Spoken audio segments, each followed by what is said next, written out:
2025년 12월 2일 이정훈입니다. 지금 12월 2일 저녁 밤 11시 40분이 넘었는데요. 집에 들어오는데 매우 춥더라고요. 바람이 거셉니다. 이 방송이 나가는 12월 3일 개엄 1주년인데 상당히 전국이 추울 겁니다. 그런 만큼 대한민국 전국도 얼어붙고 있습니다. 이재명 독재가 본격화되고 있습니다. 2차 대전 전에 있었던 독일의 나치 정권, 그리고 일본의 군국주의 정권을 연상시키는 그런 독재가 시작됩니다. 또 비유해서 말하면 스탈린이 소련에서 펼쳤던 공산주의식이긴 하지만 독재 정권, 그리고 김일성이 이북에서 했던, 마오가 중국에서 했던 그런 독재, 그쪽은 공산주의였지만 독재, 그런 독재가 대한민국에 다시 등장하게 됐다. 이걸 유심히 보시기 바랍니다. 자, 12.3 계엄이 있었던 날, 그때 계엄을 해제했죠. 그걸 민주화운동 기념일로 지정하겠다라고 김병기 민주당 원내대표가 밝혔습니다. 빛의 혁명을 공식 민주화운동으로 인정하고 12.3 민주화운동 기념일로 지정하는 법률을 만들겠다. 하하. 지금 민주당 사람들은요, 뭐든지 법으로 만들어요. 그래야 정당성을 얻죠. 자기네가 다수이니까 법으로 만들었고 법이니까 지켜라 하고 밀어붙이는 겁니다. 그러면 12.3 계엄을 민주화운동을 하게 되면 이 계엄을 해제하는 데 뛰어다녔던 이재명을 비롯한 민주당 세력들은 또 연금 받겠네. 5.18 연금 받듯이 80년대 민주화운동 했다고 하는 좌파들, 이해찬을 필두로 한 그런 사람들이 연금 받듯이 또 연금 받겠네. 나라 돈 쏙쏙 빼가겠습니다. 지금 내란 사건으로 기소된 윤석열 대통령, 그 재판을 쥐기현 부장판사가 맡고 있는데, 쥐기현 부장이 무죄를 선고하면은 법을 잘못 적용했다, 법을 왜곡했다라는 혐의로 처벌이 가능하다. 지금 법 왜곡죄를 헌법 개정안에 지금 집어넣으려고 하죠. 그래서 법을 제대로 적용하지 않은 판검사를 처벌할 수 있다. 라고 이제 형법을 개정하는데, 쥐기현 부장이 내란 혐의가 없다라고 판결을 하게 되면 법 왜곡죄로 처벌하겠다라는 말을 김호준 방송에 나온 민주당 김용민 의원이 이야기했습니다. 이제 법 왜곡죄의 진실이 뭔지 아시겠죠? 그리고 분명히 우리 헌법에서는 사법권은 법원에 두고 대법원장이 법관 인사를 한다라고 되어 있습니다. 그에 따라 이 법원의 행정을 하기 위해서 법원 행정처를 만들었는데 그걸 없애고 사법행정위원회를 설치하겠다. 근데 그 위원은 13명으로 하는데 법관이 아닌 사람이 무려 9명이 들어가고, 그리고 위원장은 전국 법관 대표에 추천받은 비법관 위원 중에서 1명이 맡게 한다. 이렇게 되면은 이 사법행정위원회는 법관이 아닌 사람들이 지배하게 되죠. 명백히 헌법 위반인데 이런 걸 만들겠다. 뭐 대법관 수를 늘리겠다, 뭐 어쩌겠다. 지금 법 왜곡죄 난리 부르스를 치고 있습니다. 아주 공포 정치를 극대화하고 있죠. 그리고 지금 검찰과 검찰에는 청장과 총장을 임명하지 않고 대행을 둬서, 대행은 뭐 아무 힘도 없죠. 근데 임기가 보장된 청장이나 총장으로 임명하면 경찰의 입장에서 좀 저항할 수 있는데 저항하지 못하도록, 그러면서 이제 자기들은 검찰권을 없애가지고는 검찰을 갖고 지금 뭐 온갖 탄압을 다 하고 있습니다. 그리고 이재명 대통령이 평통에 가서 희한한 말을 했어요. 참 희한한 말을 했어요. 상당히 북한을 두둔하고 분단을 공식화하는 그런 주장을 했습니다. 이거는 지금 대한민국 헌법을 완전 위반한 거고, 그리고 남북한은요, 비록 갈려 있었지만 하나의 국가가 되길 지향해 왔는데, 김정은도 그걸 배반해서 민족 배신자로 가고 있는데, 이재명 대통령도 민족 배신자의 길을 가고 있는 건 아닌지 한번 보실 필요가 있습니다. 자, 저는 지금 이재명 정권이 이 12.3 계엄을 이용해서 나치식 독재, 일본의 군국주의식 독재, 또는 스탈린의 공산주의식, 마오의 중국식 공산주의식, 또 김일성의 북한식 공산주의식, 어떻게 토대로 플랫폼을 이용했는지는 다르지만 독재로 가고 있다. 그리고 우리는 그것을 이겨내야 된다는 사명을 받았다라는 이야기를 하고자 합니다. 우선요, 공산 독재는 너무 빤하니까 공산 독재가 우리가 너무 익숙하잖아요. 거기는 공산주의 사회에서는 일당 독재입니다.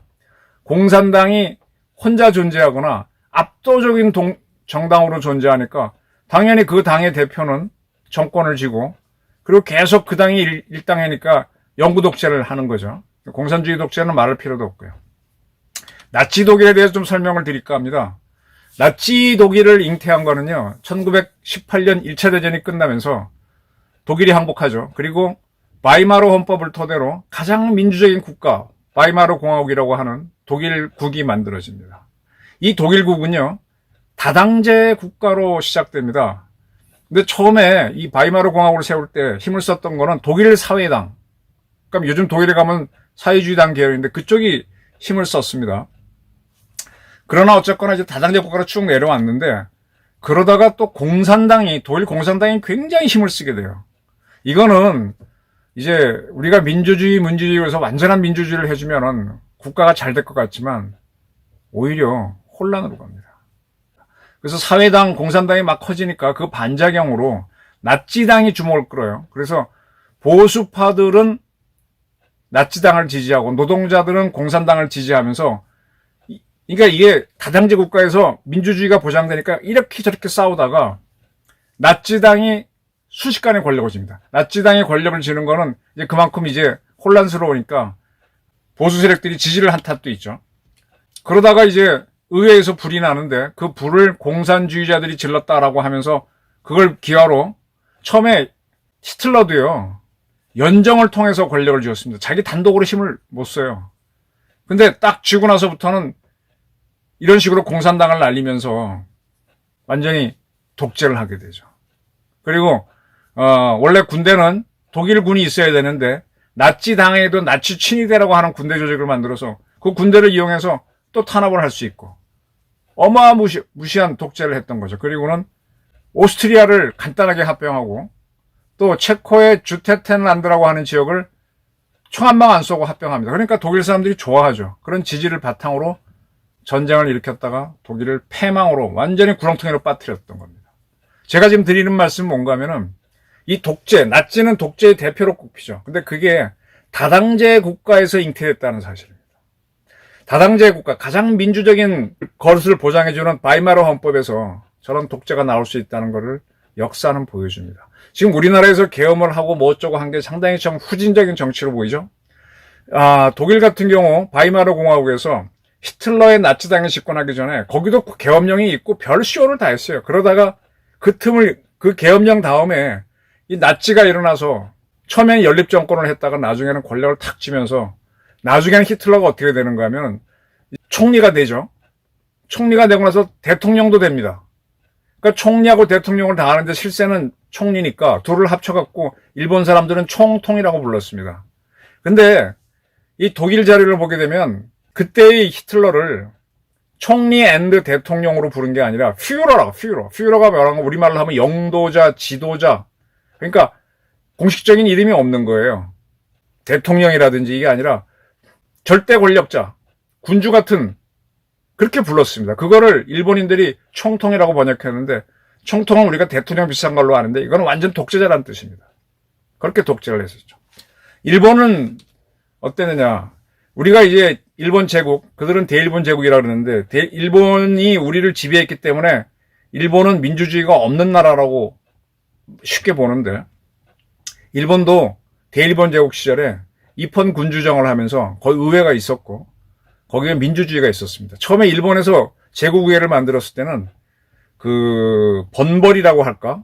그러니까 뭐 카고시마 번 출신의 특정 뭐 이토 히로부미 그런 세력들이 힘을 쓰는 그 번벌 정치를 합니다. 근데 그게 무너지는 게 다이쇼라 그러죠. 그 사람이 천황을 하던 시절에 이제 번벌 세력들은 우리로 얘기해야 되면 옛날에 김영삼 씨는 상도동계, 김대중은 동교동계, 동교동계, 상도동계 뭐 그런 세력들이 힘을 쓰던 시절이 없어지고 이 당이 등장합니다. 그래서 당이 경쟁을 하면서 하는데 이 당이 어느 한쪽이 이길 때마다 상대당을 경찰을 통해서 굉장히 탄압을 해요. 그래서 혼란스러워요. 지금 우리처럼 집권만 하면 확 지금 이재명 당이 심하게 지금 사법권을 갖고 국힘을 압박하고 국민들을 겁주고 공무원들을 겁박하잖아요. 그런 식으로 왔다 갔다 합니다.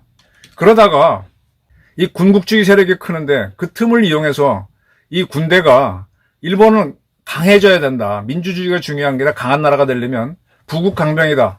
부국강병하려면 강한 군대가 있어야 되는데 그 강한 군대가 만주사변을 일으켜서 만주를 중국에서 떼어내서 만주국으로 독립시키면서 자기네 속국 비슷하게 만들어버리죠. 그러니까 일본 국민들이 군부 잘한다.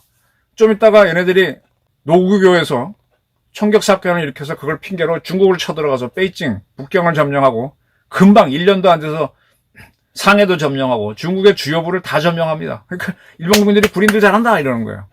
그때부터 이제 군인들은 정치에 어떻게 참여하는가 하면 육군은 육군부, 해군은 해군부로 들어간 겁니다. 우리나라 외교부, 산업부가 있듯이 육군부, 해군부가 있는 거예요. 근데 천황은 명목상으로 군 통수권자잖아요.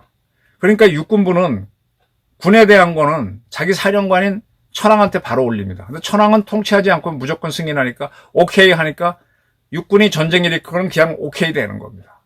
그리고 전쟁이 일어나면은 육해군이 같이 싸워야 되니까 대번영, 요즘 시기면 합참 같은 걸 만들어서 육해군 공동사령부를 만들죠. 그런 식으로 이제 운영을 하다 보니까 해군은 전쟁할 뜻이 없어도 이제 육군에 끌려 들어가고 어쨌든 끌려가서 군이 계속 힘을 쓰게 되는 거죠. 그렇게 되면서 이 기존의 정당들, 일본도 대정 데모크라시라 그래서 대정 민주주의를 겪으면서는 그 정당이 생겨납니다. 그때 입헌 정우회가 있고 입헌 동지회가 있었는데 입헌 동지회는 헌정당, 민정당으로 이름을 바뀌게 되고 입헌 정우회하고 이렇게 양당 정치를 합니다. 이게 무너지고 군인들이 권력을 쥐면서 그 군인들 뜻대로 움직이는 총리가 탄생하면서 군국주의 국가가 되는 거예요. 제가 드린 말씀 뭔가 하면 가장 민주적인 대일본 제국에서는 대정 데모크라시가 가장 민주적인데 그걸 이용해서 군국주의. 독일사에서는 바이마르 공화국이 가장 민주적이었는데 그걸 이용해서 나치라고 하는 독재가 만들어졌습니다. 지금 대한민국의 역사에서 우리 육공이죠. 육공까지 가장 민주적인 헌법은 육공헌법입니다. 물론 4.19 직후에 민주당 헌법도 상당히 민주적이었다. 많이 풀어줬다고 하지만 그건 너무 짧으니까. 이러한 헌법을 이용해서 사상 최대의 독재가 등장하고 있습니다. 나치식일 수도 있고 일본의 군국주의식. 물론 다릅니다. 이게 심하게 우리는 지금 북한이나 소련이나 중국의 공산주의가 하는 것만 독재로 알고 있습니다. 그리고 박정희가 했던 걸 독재로 알고 있어요. 근데 그와 다른 독재가 있다는 거죠. 그게 나치식 독재고 일본 군국주의식 독재인데 물론 이 세력이 나치나 군국주의로 가지는 않아요. 얘네들은 오히려 좌파예요. 이재명 세력은. 일본과 독일에 있었던 거는 우파의 세력이었던 거죠. 다른 점은 있습니다. 근데 이게 간다는 겁니다. 아주 신기한 거는 지금 아까 말한 대로 12.3 계엄을 끝낸 거를 민주의 날로 규정해서 자기들도 연금 받을 수 있는 토대를 만들겠다. 그 다음에 지기현 부장이 내란 혐의에 대해서 무죄를 주면 처벌하겠다. 이런 식으로 법을 만들어 독재를 하는 겁니다. 이건 이제 나중에 이재명 독재라고 할지 더불어 독재라고 할지는 이제 정치학자들이 판단을 할 문제입니다. 근데 아주 웃기는 거는 이러한 이재명 대통령이 북한에 대해서는 지금 완전 헌법을 무시하고 통일을 안 하겠다는 쪽으로 가고 김정은 잘한다. 우리 국민들은 독재로 짓누르면서 이북에 대해서는 아주 입에 찢어졌습니다. 그런데 지금 나치 전범을 처벌하듯이 쿠데타에 관련된 세력은 다 살아있는 한 반드시 처벌해야 된다. 이런 독재를 하고 있죠. 아니, 나치 전범입니까? 지금 나치식으로 독재로 가는 건 이재명 세력이에요. 나중에 이재명 세력을 나치 전범 잡듯이 잡아야 하는 날이 올지도 몰라요. 이렇게 해서 노리는 게 뭐냐? 내년 지방선거에서 압승하자는 거죠. 계속 끌고 갈 겁니다. 그런데 저는 이렇게 독일, 일본 또는 공산주의에서 각각 했던 독재와 그 플랫폼은 다를지 모르지만 이런 독재를 하는 이재명 독재는 오래가지 못한다고 봅니다. 그건 결국은 우리 국민들이 이거를 극복해낼 겁니다.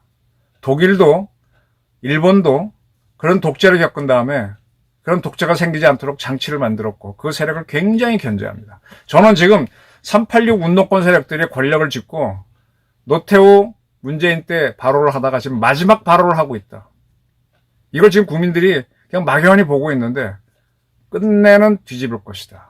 전 그렇게 믿습니다. 그리고 이들이 하는 게 굉장히 다양하게 들어오지만 그렇게 두렵지 않습니다. 지금 이 추위 바람 세게 오지만요. 다 이겨내고 다 자기 일하고 다 봄을 맞습니다. 지금 이재명 대통령은 자기 재판 세워놓고 저러고 있죠. 그러면 이재명 재판을 세워놓은 사람 판사들도 처벌해야 되는 거 아니에요? 왜 자기 마음대로 헌법을 이상하게 해석해서 재판을 정지해? 그 판사들 법 왜곡죄로 처벌해야 되는 거 아닌가? 그리고 자기와 관련된 이화영 재판에 왜 개입해? 잡아야죠. 네. 지금 아주 많은 모순을 안고 이재명 독재가 시작되고 있습니다. 불안합니다, 이들도. 그래서 저렇게 나가는데 반드시 무너진다. 왜? 그 정도로 대한민국이 호락호락한 나라가 아니기 때문입니다. 어떻게 무너지는지 같이 한번 만들어 갑시다. 감사합니다.